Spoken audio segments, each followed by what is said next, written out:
Ayos lang naman sa akin kung pipisan muna tayo sa bahay ng nanay mo. Naisip ko nga, mas makakapag-ipon din tayo. Kasi hindi na tayo uupa ng bahay. Nag-aalala kasi ako kay nanay mula nang matagpuan siya na walang malay sa bahay. Ako rin naman lalo na't paalis na uli ang ate mo papuntang Hong Kong para magtrabaho. Yung bayaw ko naman kasi hindi maaasahan dahil katwiran may mga anak siyang iniintindi. Hindi sa lahat ng oras lagi niya matitingnan si inay. Kung sa bagay nga, biruin mo.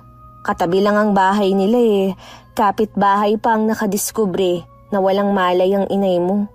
Ibig sabihin lang nun wala siyang pakialam at hindi man lang masilip kahit sandali si inay. Kailan nga pala tayo lilipat?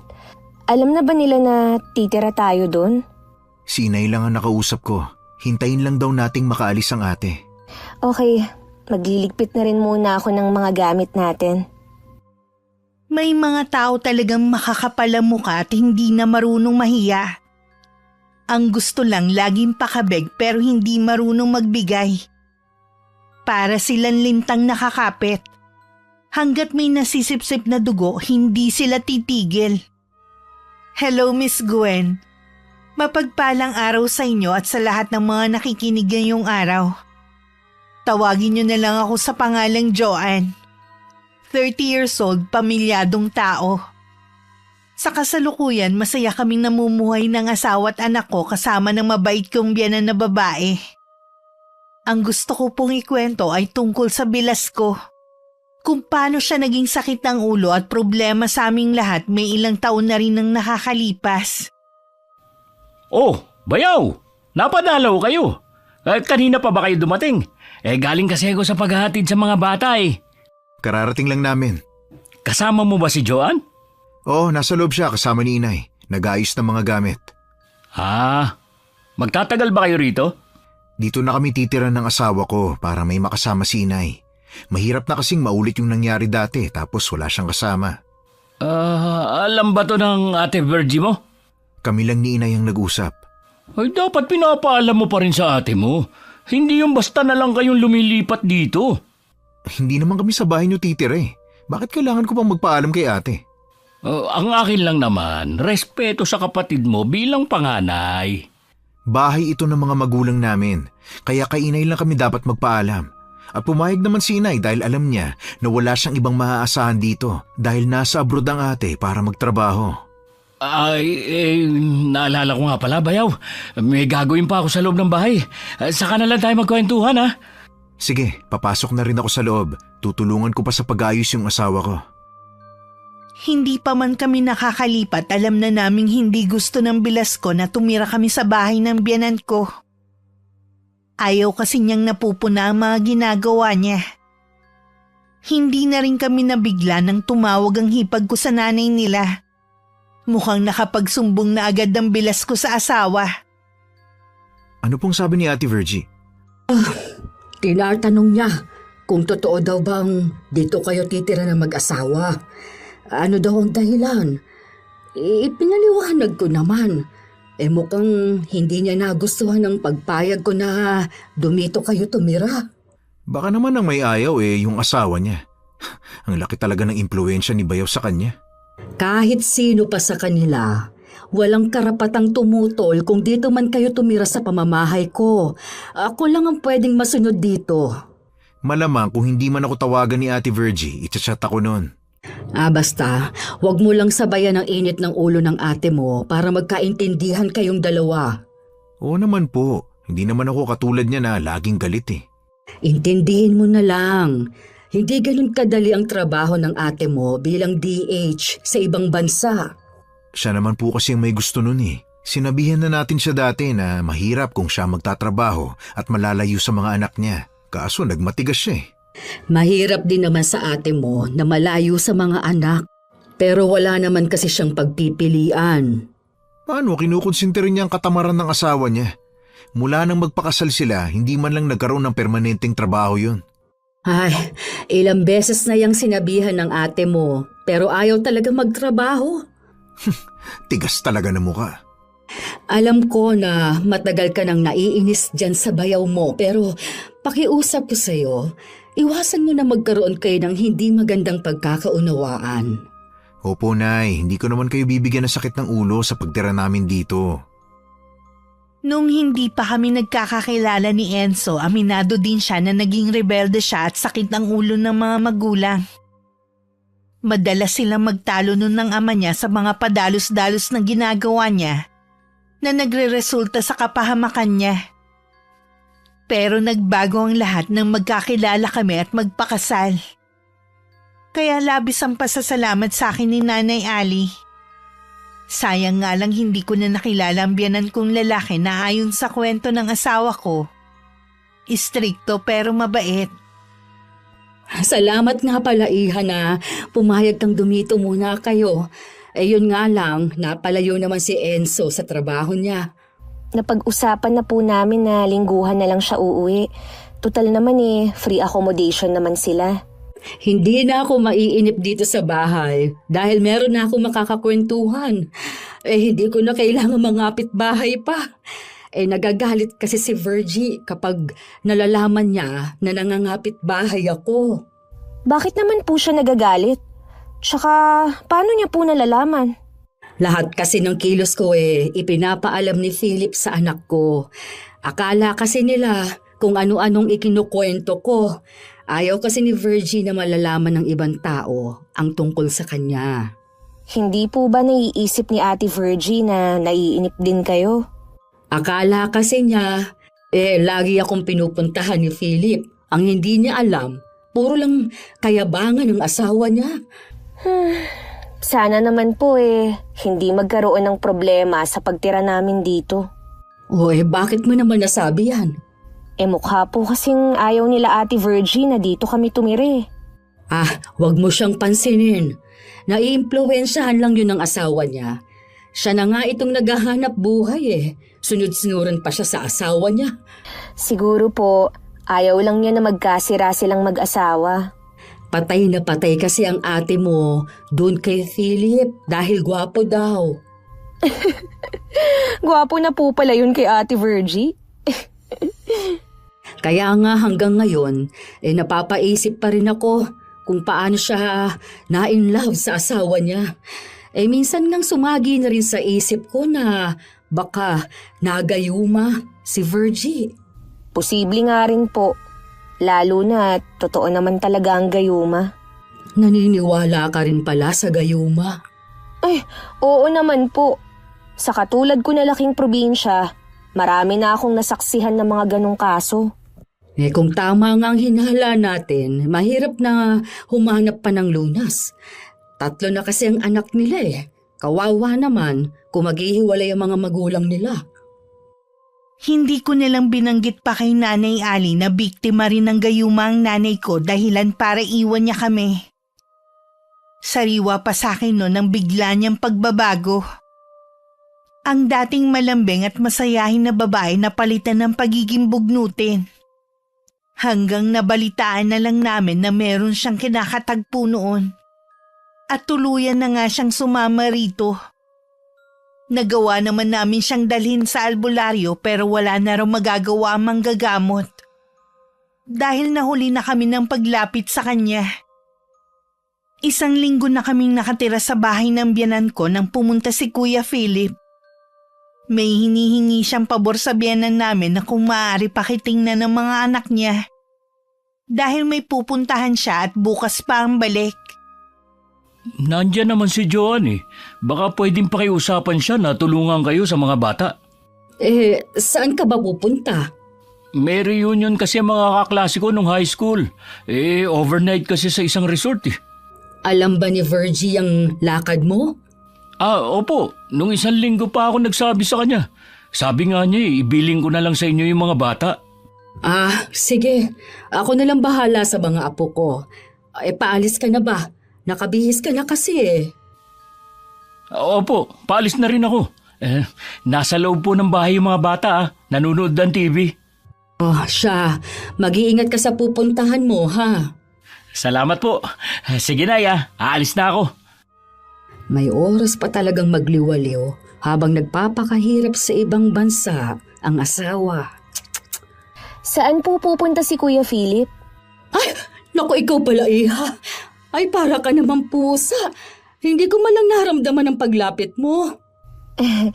Pasensya na po kayo, Nay, kung nagulat ko kayo. Ano nga ba yung itinatanong mo kanina? Kung saan po pupunta si Kuya Philip. Ang aga niyang umalis Ay, may reunion daw sila ng mga dating kaklase at bukas pa ang uwi. Ipinagbilin po ba niya sa inyo ang mga bata? Ganun na nga. Kung gusto niyo po ako na lang ang magbabantay sa kanila para hindi na kayo mapagod. Baka kasi mahirapan kang pakisamahan ng mga apo ko. Bakit naman po? Naku, medyo may mga katigasan kasi ang mga ulo at hindi sila basta-basta sumusunod. Ganun po ba? Maiwan na muna kita ha. Susunduin ko lang sila para lumipat na muna dito sa bahay. Kilala naman ako ng mga bata dahil nakikita na nila ako noon pa. Napansin kong pailalim kong tumingin ng panganay ni na Kuya Philip. Para bang sinusuri niya ako ng mabuti. Kahit ngumiti ako, hindi man lang ngumiti pabalik. Hindi rin marunong magmano ang mga to at bumate. Ilang sandali pa walang paalam na pumasok na ang tatlo sa kwarto. Pagpasensyahan mo na si Sam. Ganun talaga yon. Nakuha ang ugali ng ama. Ilang taon na po si Sam? 12 anyos na. Ang sumunod naman, Siyam. At 7 taon naman yung bunso. Di ibig sabihin, 2 taon pa lang po ang bunso ni Ate Virgie nung mag-abroad siya. Kasi magli5 taon na siya ron Ganun na nga. Naalala ko pa. Ay, grabing iyak niya nung umalis. Wala pa po akong anak, pero ramdam ko yung sakit na nararamdaman ni ate nung mahiwalay siya sa mga anak niya. Sana naman hindi yun mangyari sa akin. Huwag kang matakot. Masipag ang asawa mo at hindi niya hahayaang matulad kayo sa atin niya. Sa bagay nga po, wala na akong mahihiling pa kay Enzo. Nagpapasalamat nga ako sa iyo, Iha, dahil binago mo ang anak ko. Nawala ang pagkabarumbado niya. Ayun nga lang, ang ate naman niyang nagbago ng ugali. Mahirap naman po kasi ang makialam sa kanila. Wala siyang ibang pinakikinggan kundi ang asawa niya. Kita ko sa mukha ni Nanay Ali ang lungkot. Hindi ko rin naman siya masisi. Sino ba namang ina ang gusto na ang anak malagay sa alanganin? Sa pagsulyap ko sa may pintuan ng kwarto, nakita ko na bahagya yung nakaawang at nakasilip si Sam. Akmang hahakbang ako palapit nang magsara yun. Nagkibit balikat na lang ako. Kinabukasan, ako na lang ang nagpresenta na pumunta sa palengke. Ayaw kasi ng magkakapatid na ako maiiwan para magbantay sa kanila. Pagdating ko, nandun na ang kotse ng bilas ko. Nadatnan ko siyang naglilinis. Ngumiti naman siya sa akin. Galing ka na pala sa palengke. Maaga akong pumunta kanina para hindi na ako abutan ng init. Ako kasi kahit anong oras pwede mamalengke. May sasakyan naman kami. Mabuti nga kayo, nakapagpundar na ng sasakyan. Malaking tulong din kasi yan Di ba malaki naman na sahod ni Bayaw? Bakit hindi pa kayo kumuha ng sasakyan? Hindi namin priority ang pagkuha ng sasakyan. May pinag-iipunan kasi kami Pwede nyo naman sigurong pagsabayin Madali lang naman ang paghuhulog. Etong sa amin nga, 2 taon na lang, matatapos na. Meron pa kaming pinag-aaral na 3 niyan. Sa private school pa sila pumapasok niyan. Wala pa naman kayong anak Plano rin namin yan, pero hindi muna ngayon. Siguro, bahay ang pinag-iipunan nyo, no? Maganda nga kung ganun. Dahil hindi naman tama na makipisan pa kayo kay Nanay Ali. Kaya lang naman kami dito tumira dahil walang kasama si Nanay. Nag-aalala si Enzo na maulit na naman yung nangyari dati. Na walang nakaalam ng nangyari sa kanya. Hindi na naman naulit yun. At saka nandito naman ako natitingin sa biyanan natin. Okay lang naman kay inay na dumito muna kami. Tuwang-tuwa nga siya Ang kaso nga, ayaw ni Virgie na nandiyan kayo. Bakit naman ayaw ni Ate Virgie? Hindi ko alam. Baka ang ibig niya sabihin, may asawa na si Enzo kaya tama lang na bumukod na kayo. Sana naman, maintindihan niya na walang ibang magmamalasakit sa nanay niya kundi kami. Dapat pa nga siguro, magpasalamat siya eh. Nandito nga kasi ako. Nabanggit nga ni Inay na kahit magkatabi lang ang bahay niyo, hindi mo man lang siya binibisita. Tako, hindi totoo yan. Tuwing pagkahatid ko sa mga bata sa eskwelahan, lagi ko siyang sinisilip. Siya itong laging wala kaya hindi niya alam. O sige kuya, may iwan na kita ah. Aayusin ko pa kasi itong pinamili ko eh. Sige. Bigla tuloy nasira ang araw ko sa pakikipag-usap ko sa bilas ko. Hindi na nahiya na harapan niyang sinabi na ayaw niya kaming tumira dito. Tingin ko sa kanya merong itinatago na ayaw naming malaman. Kinalma ko na lang ang sarili ko at isinantabi muna ang nararamdaman kong inis sa kanya. Isang gabi narinig kong may kausap sa cellphone si Nanay Ali sa may veranda. Parang si Ate Virgie ang kausap niya at meron silang pinagtatalunan. Hinintay ko muna na matapos ang pag-uusap nila bago ako lumapit. Ay nako, itong batang ito Mabuti pang wag na lang siyang tumawag sa akin kung aawayin lang ako. Nay, si Ate Virgie po ba yung kausap niyo? Oo, iha. Nagsumbong pala sa kanya si Sam. Ayun, galit na galit sa akin. Ha? Ano naman po ang isinumbong ni Sam sa nanay niya? Nag-uusapan daw natin siya. Naalala ko nga po na nakasilip si Sam sa atin nung nag-uusap tayo. Kabata-bata pa niya marunong na siyang magsumbong. Ganun talaga ang batang yon. Kaya minsan, ayokong nandito sila sa bahay ko. Huwag niyo po sanang mamasamain Pero sa tingin ko, hindi pinapangaralan ni Kuya Philip ang mga anak niya. Kapag pinagsasabihan ko naman kasi ang mga bata, ako pang lumalabas na masama. Kung ayaw po nilang pinakikialaman niyo sila, huwag na lang silang humingi ng pabor sa inyo. Huwag niyo nang alagaan ng mga anak nila kapag may lakad si Kuya Philip. Baka sakali po na maisip nila na importante rin kayo. Tama ka, iha. Sa totoo lang, mula nang dumating kayo, kahit papaano gumaan ang buhay ko. Yun naman po ang dahilan kung bakit kami lumipat dito Kaya please po, relax lang kayo, ha? Kasi sa tuwing tumatawag si Virgie, inaaway ako dahil sa sumbong ng asawa at mga anak. Para bang hindi niya ako nanay kung pagsalitaan. Di ba nga, sabi niyo po, malaki ang impluwensya ng asawa kay ate. Lalo tuloy akong naiinis sa lalaking yun. Hayaan niyo na lang po sila. Mula nang lumipat kami sa bahay na yun, kami na ang gumagastos na mag-asawa. Sinabihan na lang namin si Nanay Ali na ipunin na lang ang pensyon niya. Noong una ayaw ng matanda pero bandang huli nakumbinse rin namin. Maliit lang naman kasi ang pensyon niya at dun pa kinukuha ang pambili niya ng gamot. Inakala pala ng bilas ko na ang biyanan namin ang gumagastos sa bahay. Kaya minsang nasa garden ako, nagpasaring na naman siya sa pagtira namin sa bahay ng biyanan namin. Ang laki na siguro ng ipon nyo, no? Sapat lang naman. Kami kasi, walang naiipon. Puro kasi palabas ang pera namin. At least, meron kayong nagagastos at hindi nyo kailangang mangutang sa ibang tao. Oo naman. Hindi naman kasi kami nagpapakargo sa iba. Hindi ganun kakapal ang mukha namin ni Virgie. Parang may laman yata yung sinasabi mo Diretsahin mo na nga ako. Matagal na ako nagtitimpi sa inyo. Hindi ba kayo marunong mahiya? Lumapit kayo dyan para makalibre ng gastos. Dyan nga naman sa bahay na yan, libre na kayo sa lahat.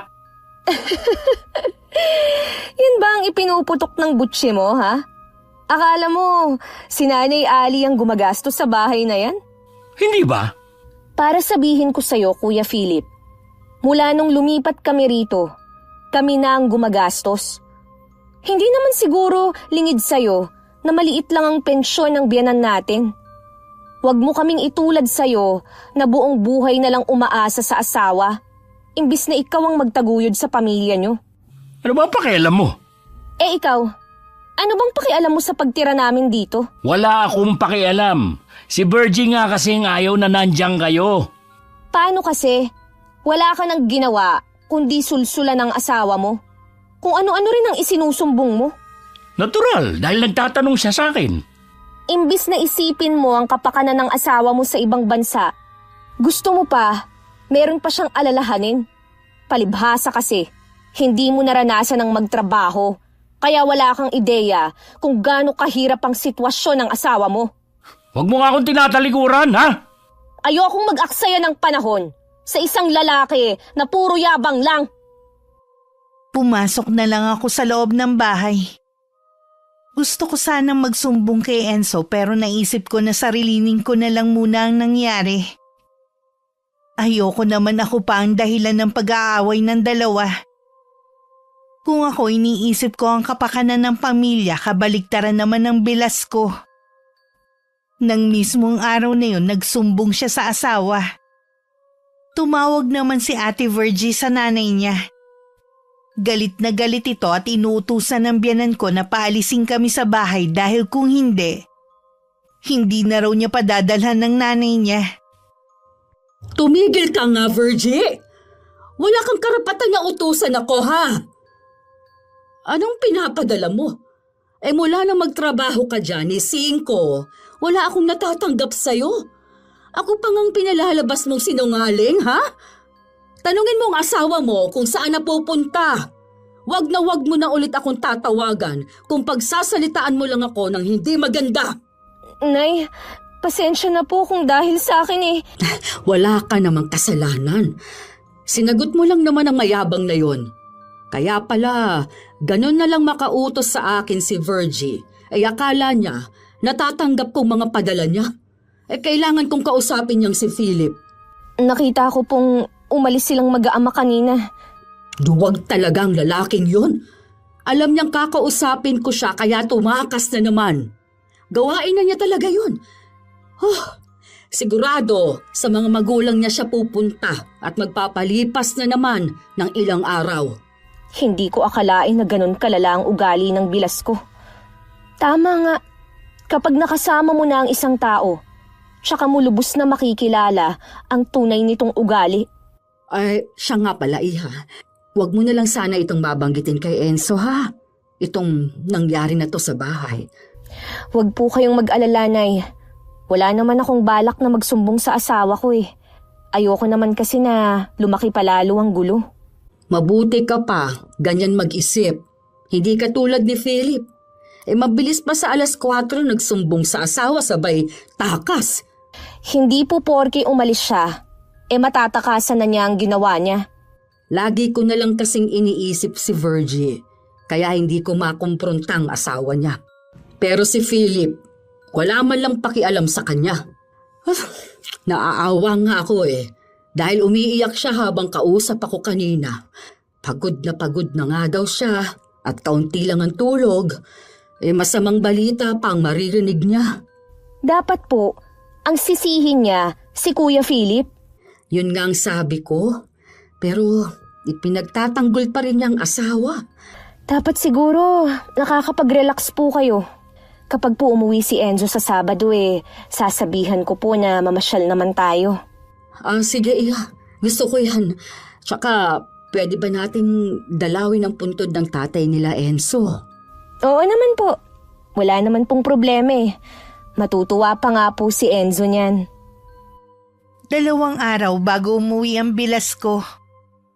Masaya pa sila ng mga anak niya nang dumating. Nasa may veranda naman kami noon ni Nanay Ali. Kung titingnan, nakala mo wala itong nagawang kasalanan. Lihim na lang akong napapailing. Seryoso naman ang biyanan namin at halatang nagtitimpi lang. Nang akmang papasok na ang mag-aama, pinigilan nito ang manugang. Humarap naman si Kuya Philip kasama ang 3 bata na para bang nagpapakampi sa mga to. Papasukin mo na ang mga apo ko sa loob ng bahay.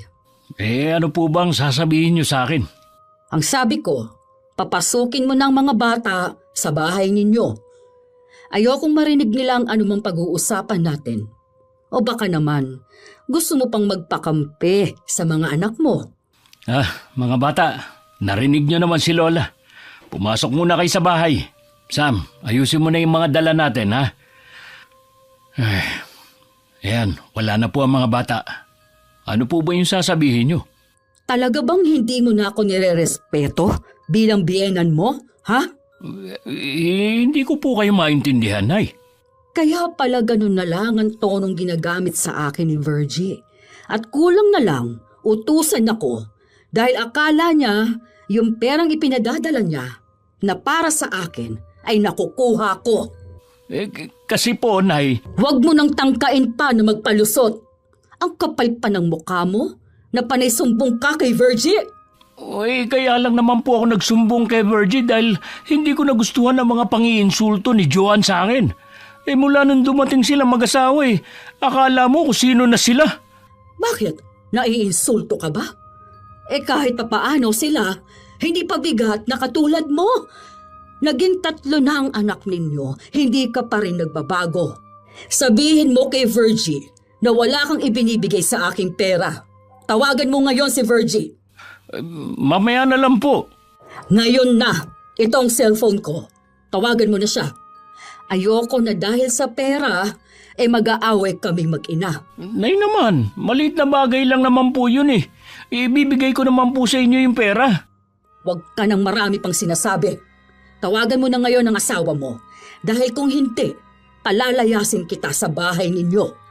Huwag mong kalilimutan na ang kinatitirika ng bahay ninyo ay pag-aari ko pa rin. Walang nagawa si Kuya Philip kundi tawagan ng asawa niya. Napilitan din ng Bilasco na aminin kung saan niya dinadala ang pera na para sana sa biyenan namin. Dinig namin ang galit na boses ni Ate Virgie. Marami pa tong sinabi sa asawa bago tinapos ang tawag. Masaya na po ba kayo na dahil sa inyo, kaya kami nagkakagulong mag-asawa ngayon? Sisihin mo yung ugali mo na meron ka. Pinapalampas ko lang ang mga ginagawa mo dahil kay Virgie. Pero sa pagkakataong ito, hindi na. Maiwan ko na po kayo. Aasikasuhin ko pa ang mga anak ko. Kinagabihan, pumunta ulit ang Bilasco sa bahay namin. Humingi siya ng dispensa sa biyenan namin at maging sa akin. Napag-isip-isip daw niya ang mga maling nagawa. Sana daw mapatawad na namin siya.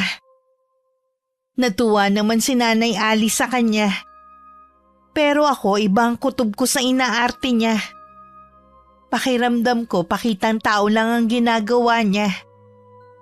Lalo na ng mga sumunod na araw na hindi kami pinapansin ng mga anak niya. Kahit ako nagulat ng irapan ni Sam ang kanyang lola. Nang sundan ko ang dalagita para sana pagsabihan, narinig kong nagtatawanan pa ang mag-ama. Mukhang si Kuya Philip pa talaga nagtuturo sa anak kung paano maging bastos sa kanilang lola. Sinarili ko na lang muna ang nalalaman ko. Hanggang dumating na si Enzo at sinabi kong gusto kong ipasyal ang nanay niya. Kung gusto nyo mag-camping na lang tayo. Ayos lang yan sa akin.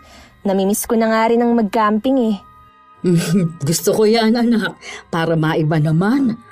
Hihiramin ko na lang yung sasakyan ni Insan para may magamit tayo. Dala-dalawa naman ang sasakyan nun Sabihan nyo lang ako kung anong mga dadalhin natin na pagkain at ako nang bahala. Sige, maiwan ko na muna kayo. Titignan ko lang ang pinakukuluan kong baka. Sige po, Nay. Ipagluluto ka raw ni Inay ng paborito mong nilaga. Yan ang isa sa mga namimiss ko kay Nanay Ay, siya nga pala. Kamusta kayo dito sa bahay? Ayos naman. Hindi ba tumatawag sa'yo si Ate Virgie? Hindi ko pa pala nababanggit sa'yo na blinak niya ako sa messenger. Nagtalo kasi kami nung huling tumawag siya sa akin Oh, ano naman ang pinagtalunan nyo? Huwag mo na lang mababanggit kay Inay ha.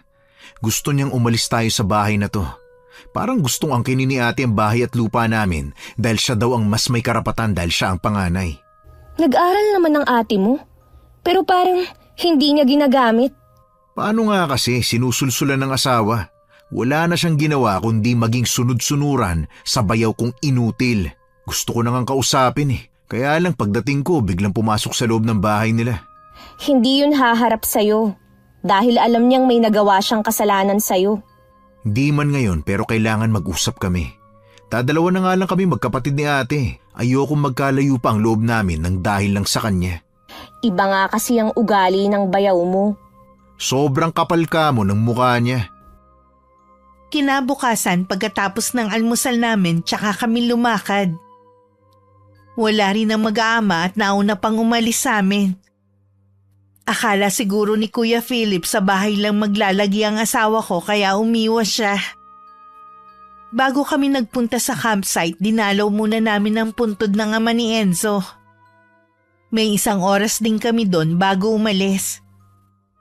Nag-overnight kami sa campsite at nakita ko naman na nag-enjoy si Nanay Ali. Ay, salamat mga anak. Dinulan ninyo ako sa napakagandang lugar na ito. Ulitin po natin to sa susunod, Nay. Oo ba? Sana kasama na natin ang ate mo at ang mga apo ko. Ay, malabo po yan sa tingin ko. Hindi naman mahilig si Kuya Philip sa mga ganito eh. Sa bagay nga. Tsaka, mas gusto nilang kasama ang pamilya ni Philip kaysa sa atin. Malamang doon sila nagpunta. Nakakausap niyo po ba si ate? Oo, pakiramdam ko nga may problema ang ate mo na ayaw niyang sabihin. Gusto ko sanang ibalik yung dati na lagi kaming nagkakausap. Kaya lang, lagi daw siyang busy. Baka kasi pati pakikipag-usap sa inyo ipinagbabawal ng asawa niya. Nanay ako, walang masama kung mag-uusap man kami ni Virgie. Meron nga pala akong ibabalita sa inyo.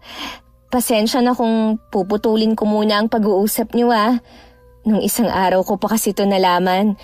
Hinintay ko lang ang pagkakataon na ito. Ha? Anong ibabalita mo sa amin ni Nanay? Palagay ko magandang balita yan. Aba, iba ang kislap ng mga mata mo at ngiti. Ganun na nga po. Sabihin mo na mahal. Huwag mo na kaming bitinin. Nalaman ko na buntis na ako.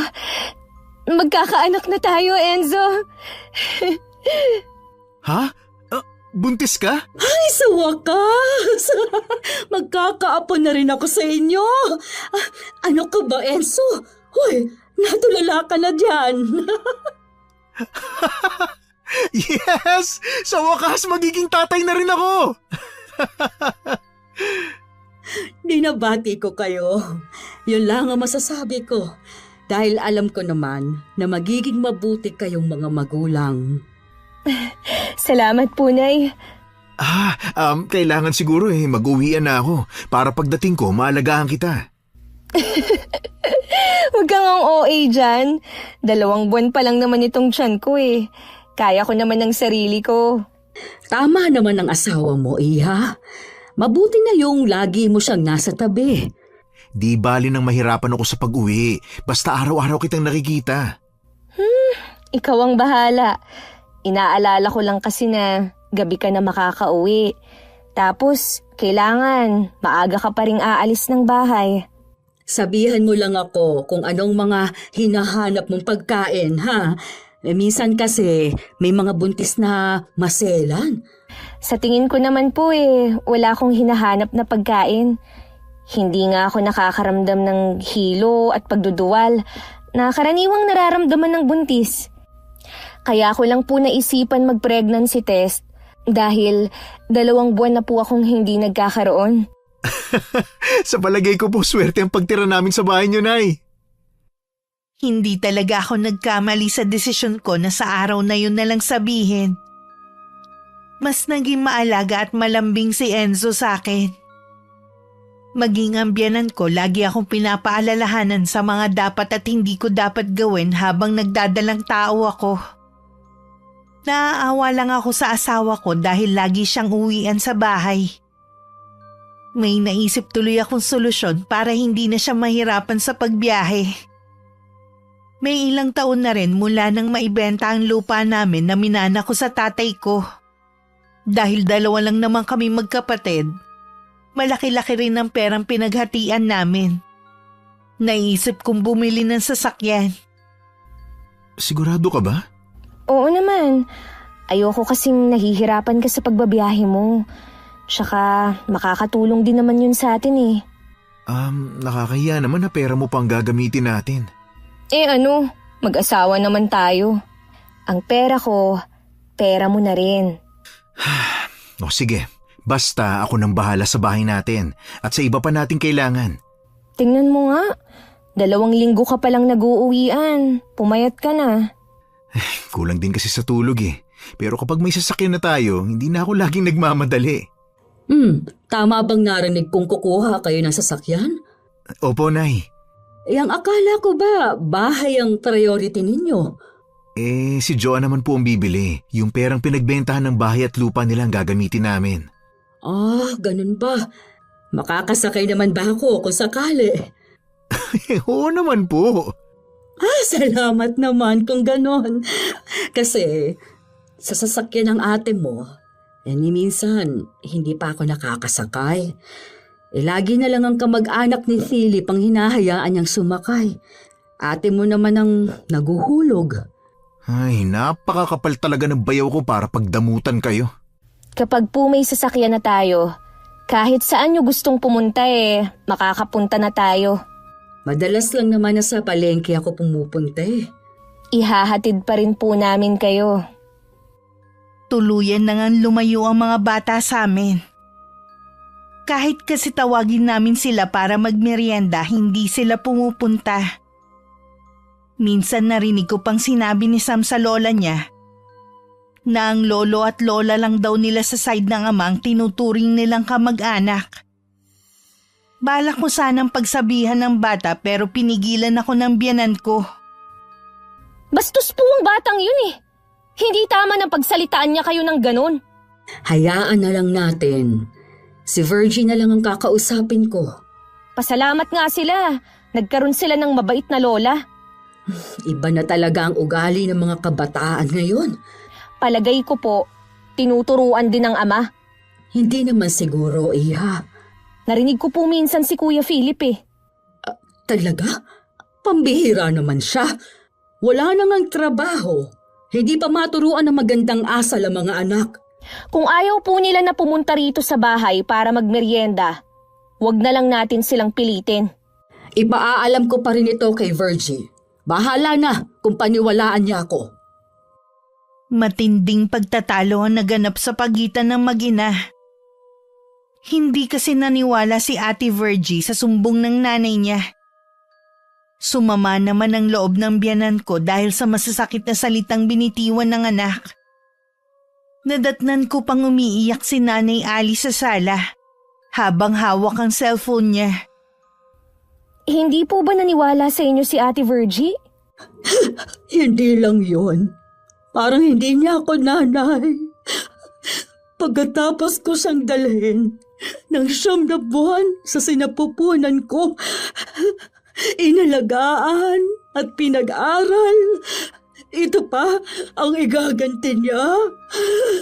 Ang sigawan ako, dadaig ko pang ibang tao.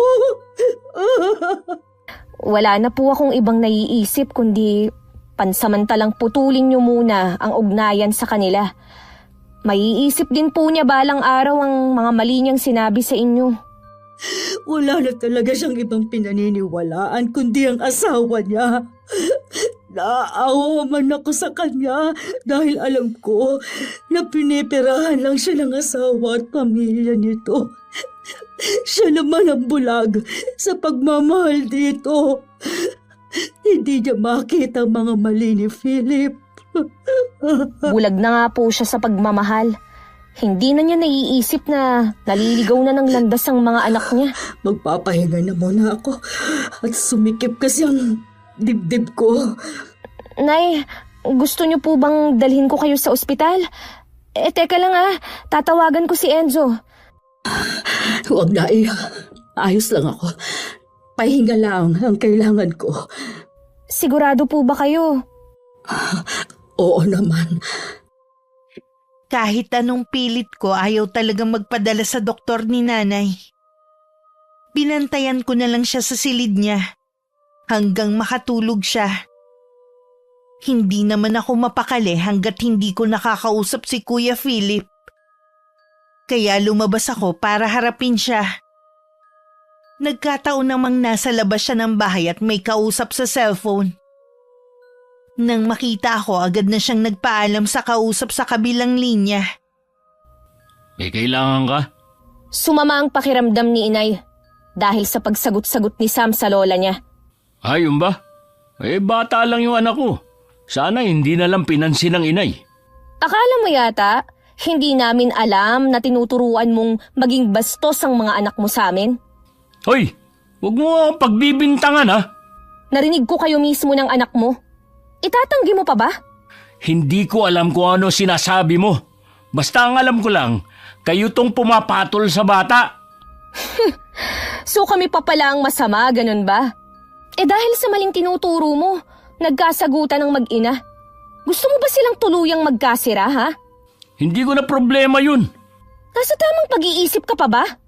Pwede ba, Joan? Tigilan mo ako. Pagod ako. Tapos dumadagdag ka pa. Wow! Saan ka napagod? Buong buhay mo naman, hindi ka naghahanap buhay. Palamunin ka lang ng asawa mo. Pati pamilya mo, nakikinabang sa pinagpaguran ni Ate Virgie. Ikaw, sampid ka lang naman sa pamilyang to eh. Kaya itiko mo na lang yung bibig mo. Dahil kung hindi, lahat ng sinabi mo at sasabihin pa, makakarating kay Virgie. Di magsumbong ka. Diyan ka naman magaling eh. Wala rin akong pakialam. Sabi mo nga, sampid lang ako sa pamilyang ito. Ibang klase ka rin, no? Saan ka ba napulot ni Enzo? Para kasing hindi ka bagay sa kanya eh. Daig mo pa kasi yung babaeng palengkera. Palengkera pala ha? Sige, sasabihin ko yan kay Enzo. Hintayin mo kung anong magiging reaksyon niya. O ano? Tumahimik ka? Para yatang biglang umurong yung dila mo. Natatakot ka no? Isa pa yan sa katangian mo, ang pagiging duwag. Ikaw tong basta na lang lumapit sa akin eh. Tapos ikaw pa tong mananakot? Kung ayaw ng mga anak mo sa lola nila, ayos lang. Hindi naman sila kawalan eh. Meron na namang magiging apo ang lola nila. Anong ibig mo sabihin? Buntis kasi ako. Binabati kita. Abay, matagal na rin naman kayo magkasama ni Enzo ah. Wala man lang akong maramdamang senseridad sa pagbati niya. Tahimik na lang akong tumalikod at pumasok sa loob ng bahay. Nang balikan ko ang biyanan ko, mahimbing pa rin siyang natutulog. Nang mga sumunod na araw, kita pa rin na malungkot si Nanay Ali. Alam kong dinaramdam pa rin niya ang naging pagtatalo nila ng anak. Kahit nasa veranda kami, hindi na rin kami pinapansin na mag-aama. Minsan pa nga parang nangiinggit pa ang mga yon kapag pupunta sa kabilang pamilya. Madalas kasi silang magparinig. Huwag niyo na lang po silang pansinin. Silang mag-asawa naman ang aani balang araw sa ugali ng mga anak nila.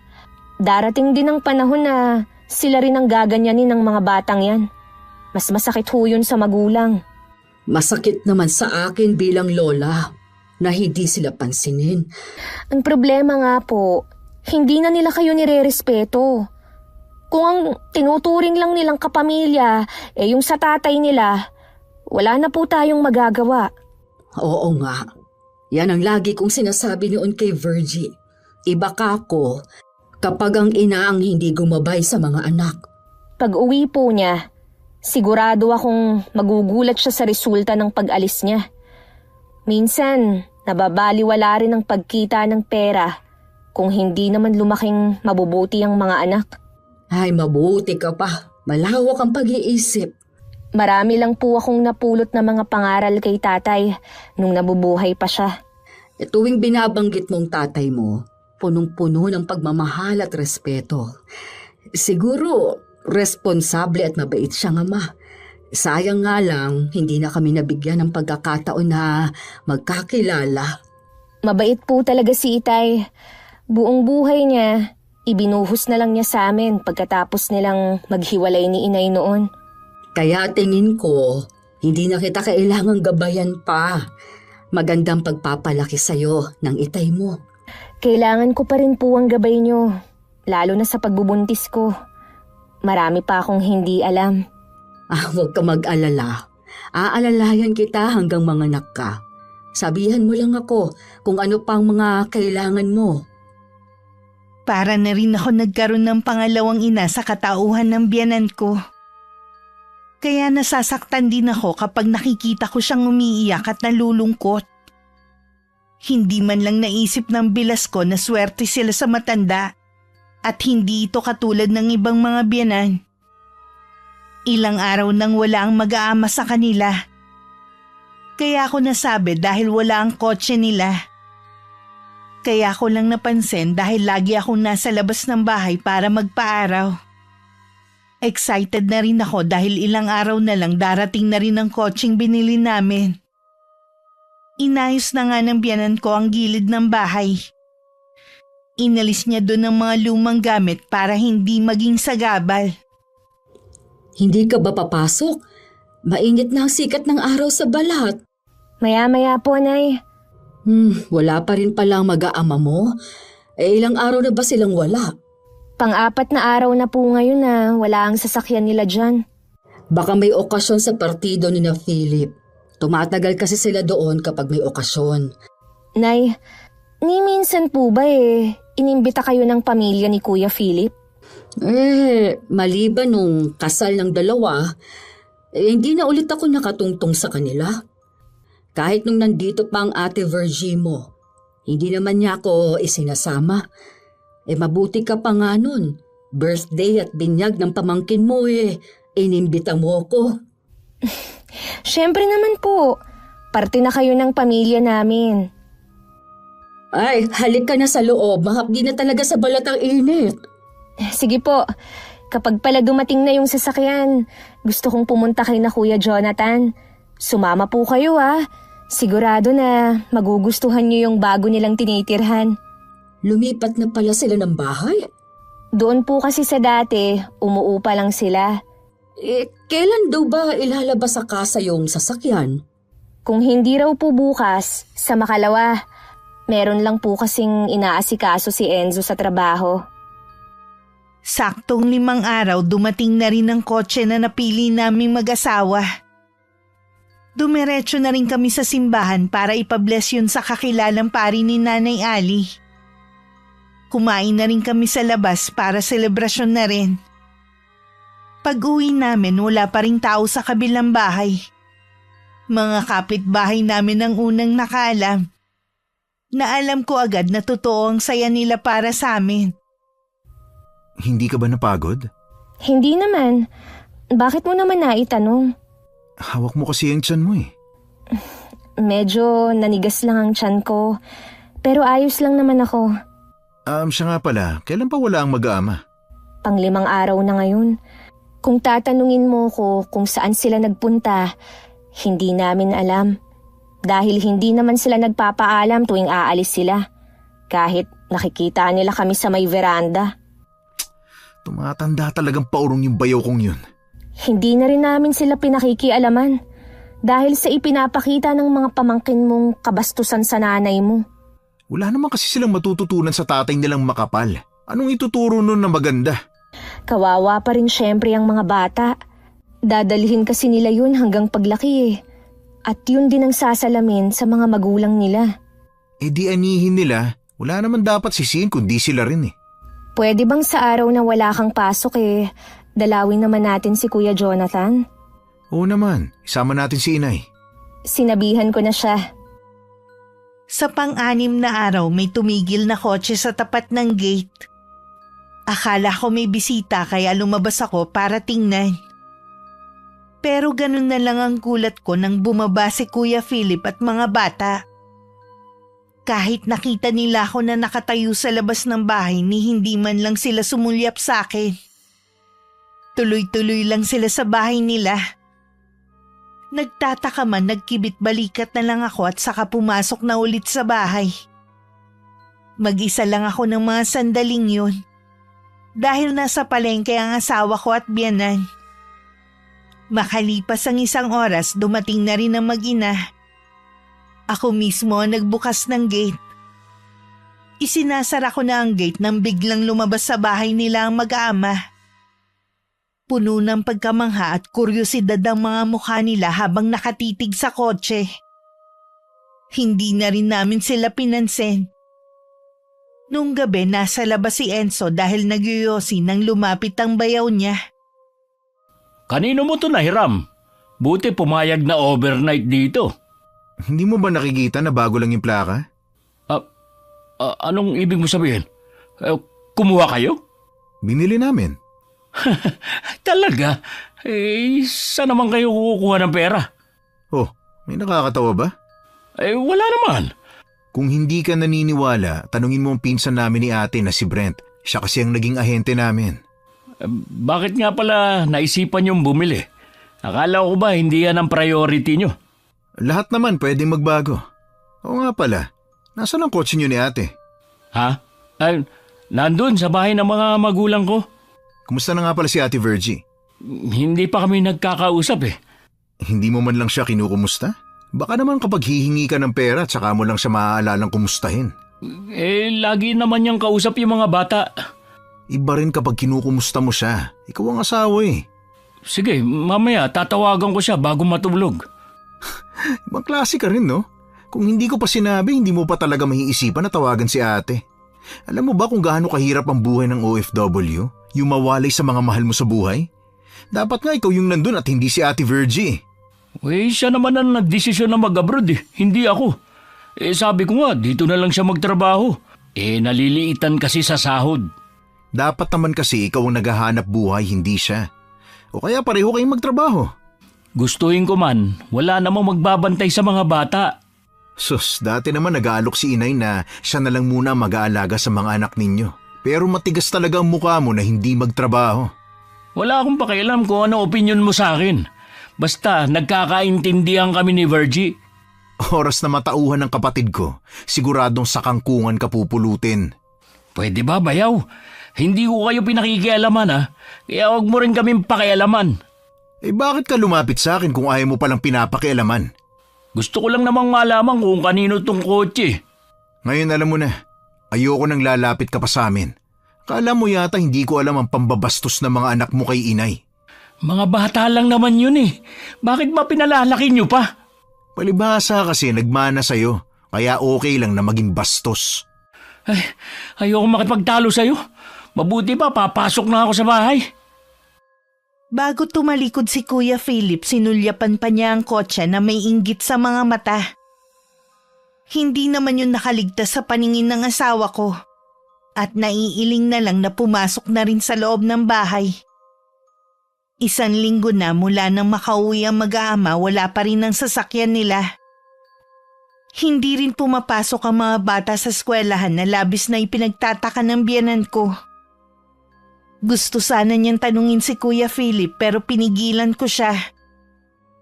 Hayaan nyo na lang po. Baka mamaya kayo na naman ang mapasama. Tatanungin ko lang naman. Ang mahal kaya ng tuition fee ng mga apo ko, tapos hindi niya papapasukin. Naiintindihan ko po. Pero may tatay naman sila eh. Siguro naman alam niya yun. Para naman kasing walang pakialaman tatay nila. Sa inyo po yata yung tumutunog na cellphone Ay, oo nga. Sino kayang tumatawag? Sagutin niyo na po. Mukhang importante. Oh, si Virgie. Hello? Napatawag ka. Akala ko ba ayaw mo na akong makausap kahit kailan? Matagal din na naging pag-uusap ng mag-ina. Sa naririnig ko, mukhang galit na naman si Ate Virgie. Minsan naiisip ko pinaglihi ba siya sa sama ng loob. Wala kasi akong maalala na hindi siya galit tuwing nakikipag-usap. O sadyang nakakapagod lang ang buhay DH sa ibang bansa? Kung nahihirapan na siya, sana umuwi na lang siya. Mahirap man ang buhay dito kahit papano kasama niya ang pamilya niya. Sa dami ng iniisip ko, hindi ko na namalayang tapos na pala makipag-usap ang biyanan ko. Ano po ang nangyari? Matagal na palang hindi nakabayad sa eskwelahan ng mga apo ko. Hindi sila nakapag-exam nung nakaraan. At hindi lang yon, nabangga din pala ang sasakyan nila. Huwag niyo pong sabihin na kaya nagagalit si Ate Virgie. Dahil sa inyo niya sinisisi ang lahat. Ay ang sumbong daw kasi ni Philip, humihingi siya ng tulong sa atin. Hindi man lang daw natin siya kinikibo. Ibang klase rin naman si Kuya Philip, no? Para lang makapaghugas kamay. Tayo talaga ang ginawa niyang pambala sa asawa niya. Ito namang si Ate Virgie, naniwala agad. Mas inuna niyo pa daw kasi ang pagbili ng kotse kesa tumulong. Ano ba yan si ate? Lahat na lang, may masama siyang nasasabi sa amin. Sabi ko nga sa kanya, umuwi na lang dito para siya mismong makakita sa sitwasyon ng mga anak niya dito. Hindi naman daw siya makauwi dahil malaki daw ang utang niya sa amo niya. Kung meron po kaming maitutulong magsabi lang po kayo, ha? Alam ko naman na maaasahan namin kayo. Hindi ko na ipinahalata sa biyanan ko na biglang sumama ang pakiramdam ko. Dahil sa mga nalaman ko na sinabi ni Ate Virgie. Para tuloy gusto ko na magsisi na pumisan kami sa bahay na yun. Noon ko lang kasi naisip na mula nang lumipat kami, nawalan na ako ng katahimikan. Kinabukasan kinausap ng biyanan ko si Kuya Philip tungkol sa problema ng mga apo. Bigla naman nagliwanag ang mukha ng bilas ko sa narinig at nakahinga ng maluwag. Sabi na nga ba, hindi nyo kami matitiis eh. Ginagawa ko ito alang-alang sa mga apo ko. Kakausapin ko ang prinsipal ng eskwelahan na malapit dito. At baka pwede pa nating maipasok ang mga apo ko kesa naman huminto sila ng 1 taon. Teka lang po, yung tinutukoy nyo bang eskwelahan yung public school na malapit dito sa atin? Oo, yun na nga. Nay, hindi naman sanay doon mag-aaral ang mga anak ko. Ayokong manibago sila. May naiisip ka pa bang solusyon? Akala ko kasi mag-o-offer kayong bayaran ng balanse ng mga bata sa eskwelahan na pinapasukan nila. Alam mo namang maliit lang ang natatanggap kong pensyon. Hindi ko kakayanin yun. Mabuti nga, sinasagot na ng mag-asawa ang gastusin dito sa bahay ko dahil sapat lang pambili ng gamot ko ang pera ko. Pasensya na po, Nay. Pero hindi ako papayag na ilipat sa public school ang mga anak ko. At mas gugustuhin mo bang tumigil muna sa pag-aaral ang mga anak mo? Baka po pwedeng bayaran muna ni Enzo. Kailangan din nila ng pera, lalo at buntis si Joanne. Kailangan din nilang paghandaan yon. Nakabili nga sila ng kotse, tapos walang pera. Wala ka nang pakialam sa bagay na yon.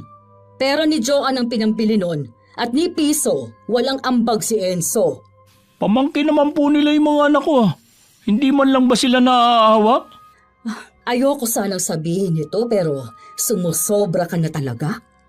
Ang kapal ng mukha mo na manghingi ng tulong pagkatapos sa mga ginawa mo. Kung ayaw mo sa suwestyon ko, ay bahala ka kung saan mo papapasukin ang mga anak mo. Nay, teka lang. Huwag muna kayong umalis. Tapos na ang pag-uusap natin. Wala na ako iba malalapitan, Nay. Oh, bakit hindi ka lumapit sa mga magulang at kapatid mo? Alam nga namang sa ginhawa kasama mo sila, pero pagdating sa hirap, hindi mo sila maaasahan. Wala din po sila eh. Bakit kasi hindi ka naging responsable sa paghawak ng perang ipinadadala ng asawa mo? Hindi mo muna inuna ang mga pangangailangan ng mga apo ko. Hindi ko naman po kasi alam na magkakaganito eh. Hindi mo man lang inisip ang hirap ng anak ko sa ibang bansa. Samantalang ikaw, puro ka pasarap dito. Nakatungo na lang si Kuya Philip habang pinapagalitan ng biyanan namin. Sa huli, wala na rin siyang nagawa kundi ilipat na lang sa ibang eskwelahan ng mga anak. Ang biyanan ko na rin na nagbibigay ng baon. Dahilan para pansinin na rin ng mga bata ang lola nila. Bigla rin nagbago ang bilas ko. Naging mabait na siya sa pakikitungo sa amin pero hindi ako naniniwala sa pinapakita niya. Alam kong hindi bukal sa loob ang kabaitan niya. Nararamdaman kong meron siyang kailangan at hindi nga ako nagkamali. Bayaw. Di ba day off mo bukas? May iba ka bang lakad? Wala naman, mas gusto ko lang magpahinga dito sa bahay. Ba't mo na itanong? Kasi hihingi sana ako sa'yo ng pabor eh. Anong pabor? Kwan kasi, birthday nung pamangking ko bukas eh. Imbitado yung mga anak ko. Mahirap naman kung mamamasahe lang kami. 3 pa sila. Malayo din kasi yung bahay eh. Baka pwede namang hiramin yung kotse nyo. Pasensya ka na Bayaw ha. Hindi kasi ako pwedeng basta na lang magpahiram dahil hindi naman sa akin to. Sigurado naman napapayag si Joan eh. Itatanong ko sa kanya pero huwag kang umasa. May kadamutan din paling asawa mo. Anong sinabi mo? Para kotse lang eh. Pinagdadamot pa.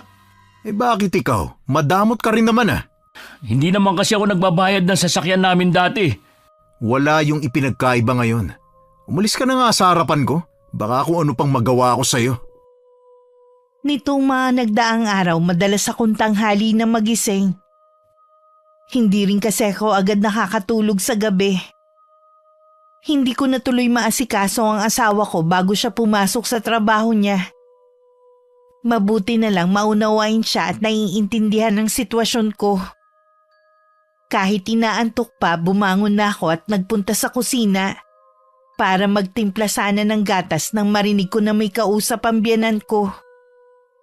Tatalikod na sana ako na marinig ko ang pangalan ko. Mukhang si Ate Virgin na naman ang kausap ni Nanay. Wala ka nang ipinagkaiba sa asawa mo kung magsalita. Magkasing kapal na rin ang mga mukha ninyo. Gusto nyo lagi na lang kayong pinagbibigyan. Pagod na ako sa pag-intindi sa'yo. Lahat na lang ng sumbong ng asawa mo pinaniniwalaan mo. Huwag mo na akong tawagan dahil hindi ko na rin naman sasagutin. Nang araw na yun, umalis ang biyanan ko para puntahan ng isang kaibigan. Gusto sana niya akong isama pero tumanggi ako. Isa kasi sa kinatatamaran ko ang pag-alis ng bahay. Tuwing check-up ko nga pinipilit ko lang talagang lumabas. Kasalukuyan akong nasa sala noon at nanonood ng TV nang pumasok si Sam. Hinahanap niya ang lola niya. Nang sabihin kong wala, tumingin siya sa akin at sa tiyan ko. Biglang nagpantingan tenga ko nang sabihin niya na sana tiyanak ang anak ko kapag lumabas ito. Bigla akong tumayo at sa gulat nito napatakbo palabas. Kahit nahihirapan sa paglalakad, sumunod ako sa bata hanggang sa loob ng bahay nila. Anong klase kang ama para turuan mo ng kalokohan ng anak mo, ha? Ano ba sinasabi mo dyan? At saka, hindi ka pwede pumasok dito. Sana, sinabihan mo rin ang anak mo na huwag basta papasok sa bahay at magsasalita ng hindi maganda. Hoy Sam, hindi mo ba alam na pera ko ang ipinambabayad sa service nyo papuntang eskwelahan? Tapos sasabihin mong sana tiyanak ang anak ko paglabas? Huwag ka nga sumigaw dyan. Tinatakot mo ang anak ko eh. Wala akong pakialam. Abwisit kayong mag-ama. Mula ngayon, wala na kayong mahihitang tulong sa amin. Bawiin mo sinabi mo. Hindi buwisit ang anak ko kundi ikaw. Hindi ko nababawiin. Inubos nyo na ang pasensya ko. Subukan ulit ng anak mo na magsalita ng hindi maganda sa anak ko. Siguradong pagsisisihan niya. Hindi nyo alam kung ano ang kaya kong gawin. Baka gusto nyong makita ang ibang katauhan ko. Mabuti pa, umalis ka na. Umiiyak na ang bata eh. Ikaw, Sam, huwag na huwag ka nang pupunta sa amin. Dahil baka ikaw ang gawin kong tiyanak. Baliw ka na yata eh. Tahan na, Sam. Huwag kang matakot sa bruhang yun. Isusumbong natin siya sa nanay mo kapag tumawag siya. Hindi nagtagal, dumating na ang biyanan ko at naabutan akong namimilipit sa sakit ng tiyan. Gusto na nga niyang dalhin ako sa ospital pero tumanggi ako. Ilang sandali lang naman nawala na rin naman ang pananakit. Hindi pa rin niya ako tinigilan na kailangan ko pa rin matingnan ng doktor. Sinabi ko na lang na bukas check up ko naman. Sinabi ko rin naman sa kanya ang dahilan ng pagsama ng pakiramdam ko. Sa galit niya, pinuntahan niya si Kuya Philip sa bahay nito. Nasaan si Sam? Nasa kwarto po niya. Umiiyak dahil sa ginawa ni Joanne. Siya pa ngayon ang may ganang umiyak pagkatapos ng ginawa niya sa tita Joanne niya. Ang manugang niyo ang problema eh. Bata, papatulan niya. Kahit naman sinong ina na sabihan na tiyanak ang anak, papatol talaga sa matabil mong anak. Hindi naman yung sinabi ni Sam eh. Tapos sinabihan agad ni Joanne na buwisit ang anak ko. At sa palagay mo ba, maniniwala ako sa'yo? Ha? Bakit naman hindi kayo maniniwala? Apo niyo si Sam. Dahil sa ginawa ng anak mo, tumanggi ng magbigay ng tulong si Joanne. Hindi mo ba alam na siya na rin ang umako sa mga baon ng mga anak mo, maliban sa service ng mga yan? Kung hindi na siya magbibigay ng tulong, bahala kayo. Kapag may masama nangyari sa mga anak ko habang naglalakad papunta at pauwi ng eskwelahan, kayo ang mananagot kay Virgie. Bilib na talaga ako sa kakapalan ng mukha mo. Iba ka. Ano bang nakita sa'yo ni Virgie? Ha? Lalo tuloy akong nagdududa na baka ginayuma mo nga lang talaga ang anak ko. Sa tanda niyo ba namang yan, naniniwala pa kayo sa gayuma? Alam ko naman na hindi ko makukuha ang sagot sa'yo. Itong tandaan mo, oras na may masamang nangyari sa apo ko kay Joanne, hindi kita mapapatawad. Napaka-sensitive naman ang manugang niyo. Para yun lang, may masama na agad na mangyayari? Hindi mo ba alam, namimilipit sa sakit ng tiyan si Joanne nung dumating ako?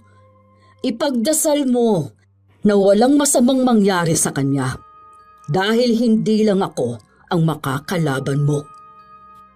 Nakaramdam naman ng takot si Kuya Philip sa pwedeng mangyari sa akin at sa kung ano ang gagawin sa kanya ng asawa ko. Napahilamos na lang siya sa sariling muka at napatingin sa kwarto kung saan naroon ng anak. Sandali lang naman at nawala rin ang pananakit ng tiyan ko. Pero nung gabi hindi na ako nakakain dahil bigla na namang kumirot. Nang dumating si Enzo, dinala na nila ako sa ospital. Binigyan naman ako ng pampakapit ng doktor at kinabukasan na pinayagang makauwi. Narinig mo naman ang sinabi ng doktor ha? Bawal muna sa'yo ang magkikikilos. Oo, narinig ko naman ang mga bilin niya. Ay, tinakot mo talaga ako. Akala ko mawawala na sa atin ang baby natin. Ibig sabihin, para talaga siya sa atin. Alam mo, bigla ko lang naisip kung umalis na lang kaya tayo dito. Paano ang inay mo? Di isama natin siya. Hindi naman ako matatahimik kung maiiwan siya dito, no? Sabihin mo kay inay kung ano ang desisyon mo. Susundin ko. Napupuno na rin kasi ako sa bayaw ko at ngayon naman sa pamangkin ko. Walang dapat sisihin, kundi si Kuya Philip. Dito ka muna ha. Lalabas lang ako.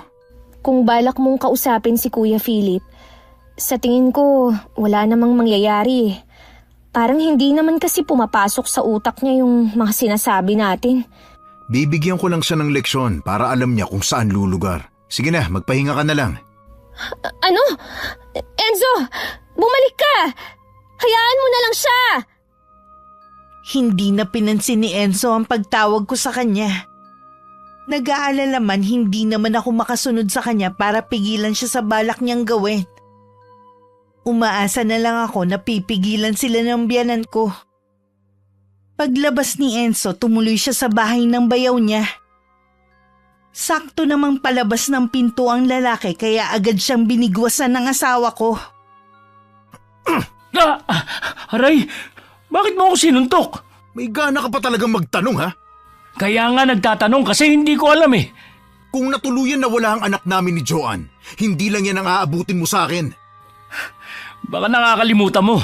Asawa ko ang ate mo. Wala ka talagang galang.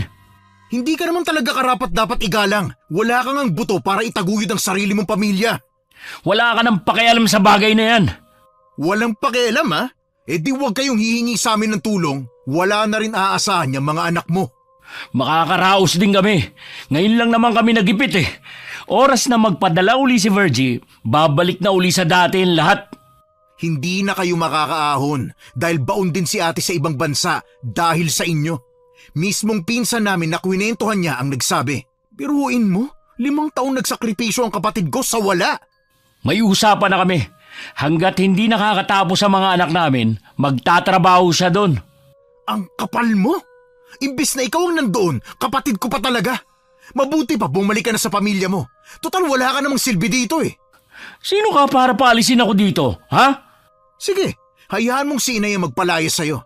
Dapat doon pa niya ginawa to eh. Naaawa lang siya sa mga anak mo. Kahit ako sa ginawa ni Sam, nawalan na rin ako ng amor sa kanila. Kung magsalita ka, parang hindi mo sila pamangkin ah. Turuan mo ng magandang asal para hindi kainisan ng mga tao katulad mo. Ang yabang mo! Baka gusto mo makatikim ulit ng suntok, ha? Para kasing hindi ka pa natatauhan eh. Sobrang ang ginagawa namin pagpapasensya sa'yo. Tumanda ka na lang, hindi ka pa rin nagbabago.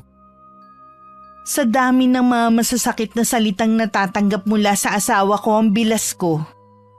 Para bang manhid na siya sa anumang naririnig niya. Nakahinga lang din ako ng maluwag nang bumalik na si Enzo.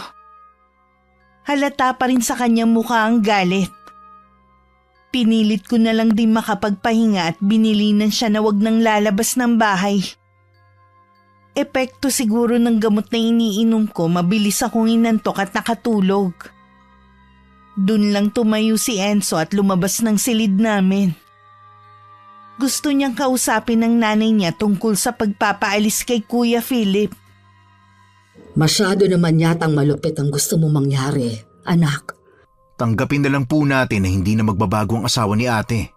Ayoko lang kasi nalalabas na meron akong kinakampihan sa inyo. Sa maraming pagkakataon, lagi naman si Ate Virgie ang pinapaboran niyo noon. Pero kahit kailan, wala kayong narinig sa akin. Ang inaalala ko lang kasi ang mga apo ko. Mga pamangkin mo sila. Kahit ganun katigas sa mga ulo nila.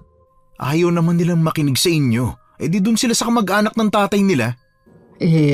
Paano naman ang pag-aaral nila? Baka lalo silang maguluhan kung aalis na naman. Nawalan na kasi ako ng amor para sa kanila. Basta yun ang desisyon ko. Kung hindi niyo po magagawa na paalisin sila, kami na lang ang lalayo. Pwede po kayong sumama sa amin. Alam mong hindi ko magagawang iwan ang bahay na ito. Nandito lahat ng alaala ng tatay ninyo.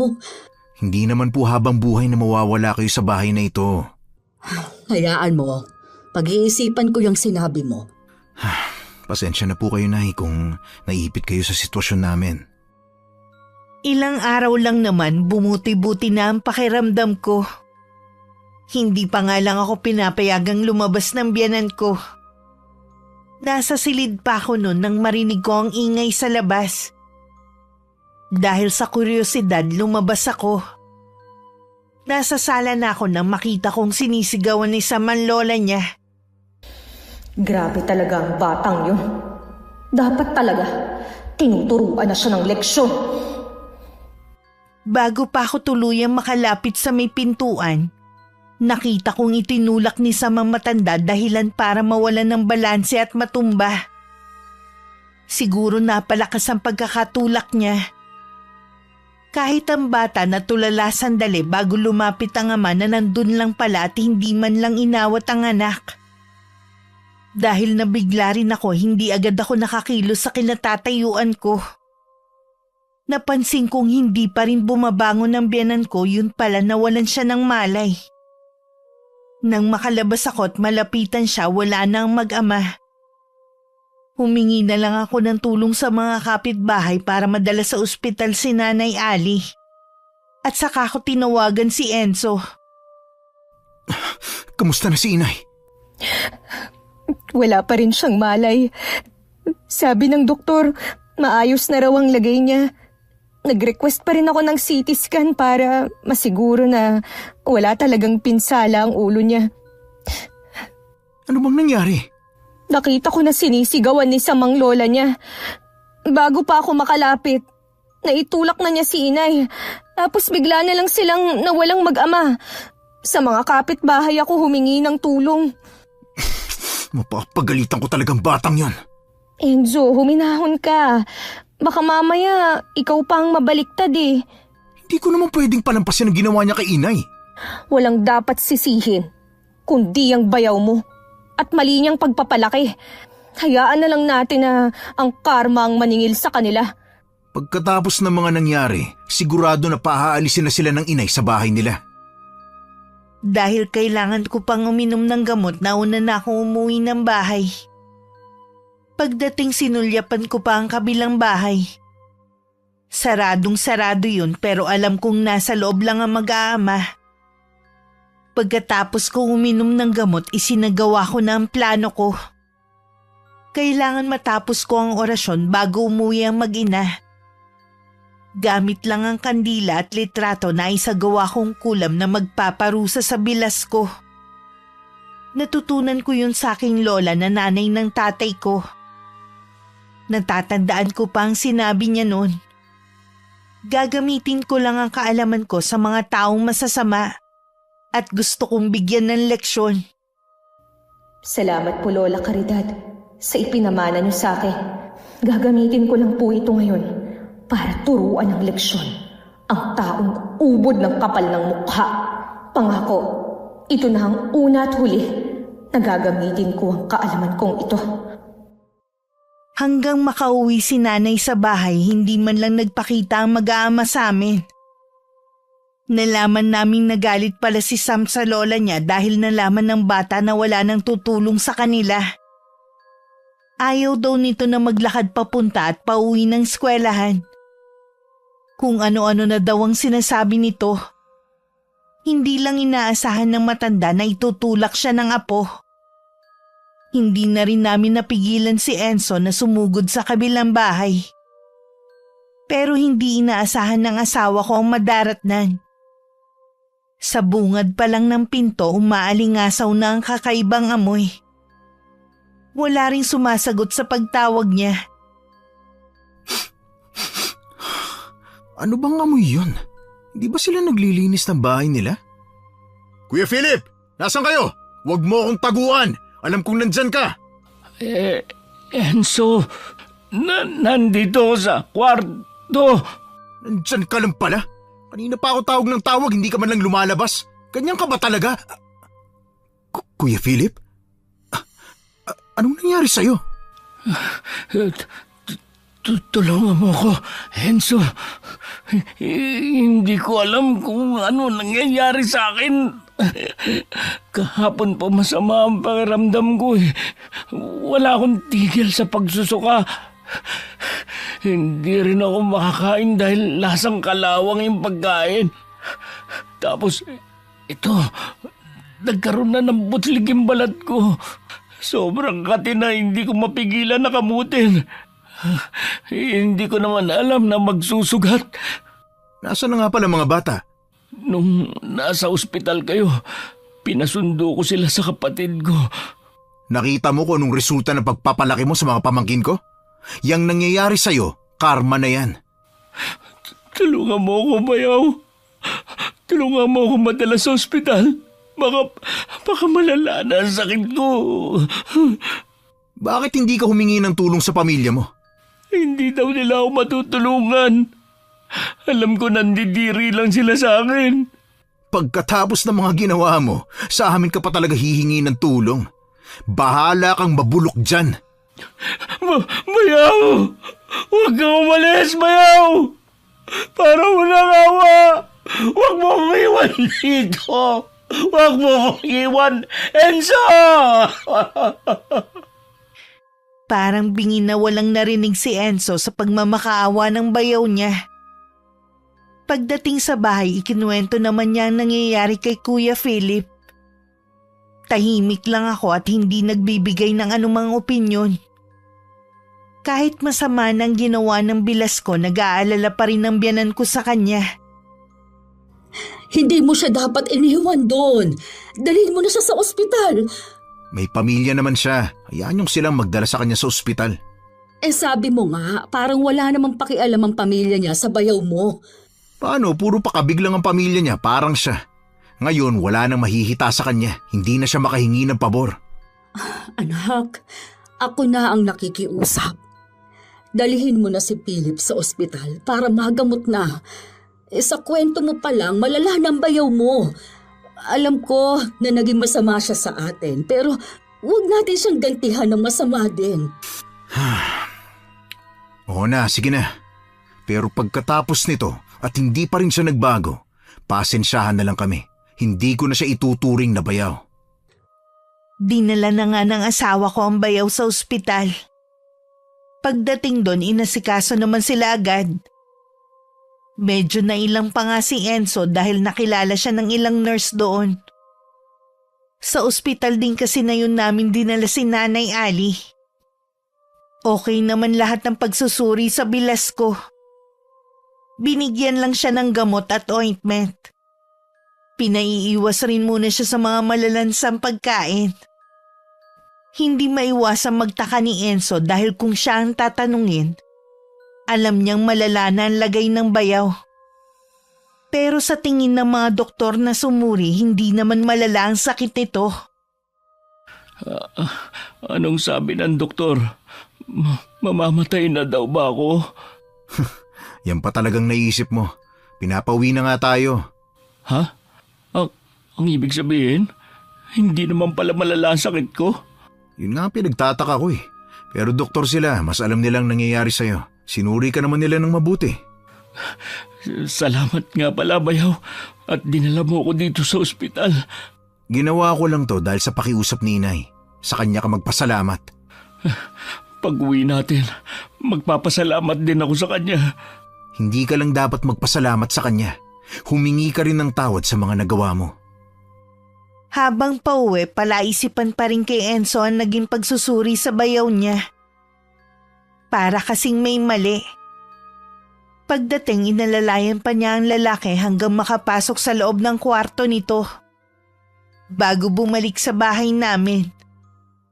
Sinabi naman niya lahat sa ina ang naging pagsusuri ng doktor at maging ang pagtataka niya. Nakapagtataka ngayon, nasaan na si Philip? Nagpapahinga na po yun ngayon. Mamaya pupuntahan ko siya. Hindi po natin siya maaalagaan dito. Dapat doon muna siya sa pamilya niya. Kahit ako na lang din ang maghatid sa kanya. Tsaka, dapat siguro magpasuri din siya sa albularyo. Baka kasi sumpa ang nangyayari sa kanya. Sa ugali niya kasi, hindi po malabo na marami ang galit sa kanya. Kung sino man ang gumawa nun sa kanya, ay sana mapatawad na niya si Philip. Kung gusto niyo po siya makita, sasamahan ko na kayo. Pero wag lang ho kayo mabibigla kapag nakita niyo siya, ha? Nang makaalis ang mag-ina, tsaka naman ako lumabas ng kusina. Gusto ko sanang makita din ang bilas ko. Pero alam kong hindi ako papayagan ni Enzo dahil sa kalagayan ko. Nakaramdam naman ako ng sundot ng konsensya dahil sa ginawa ko. Mukhang sumobra naman ako. Mahabaging langit! Ay, anong nangyari sa'yo? Nay, hindi ko alam. Pakiramdam ko, mamamatay na ako. Ihatid na kita sa inyo. Ayoko, bayaw. Ayoko makita ko ng mga anak ko ng ganito ang kalagayan. Wala kasing titingin sa'yo dito. Doon sa inyo, mas maaalagaan ka. Nakikiusap ako sa inyo. Huwag niyo akong dalhin doon.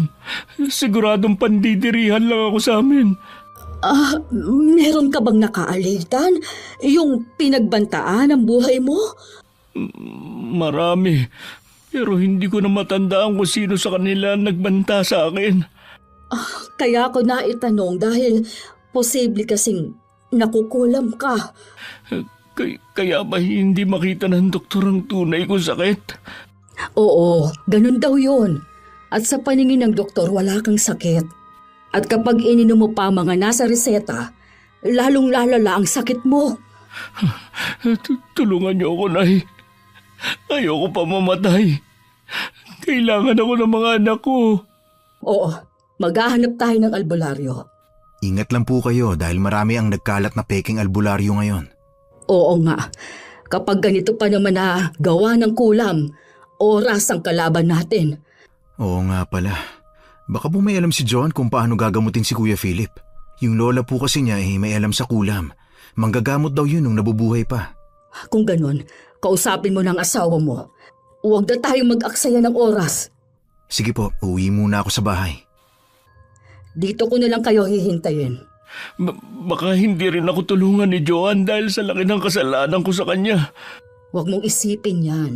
Tsaka, alam ko na mabuting tao si Joan. Salamat, Nay. Nandiyan kayo para damayan ako.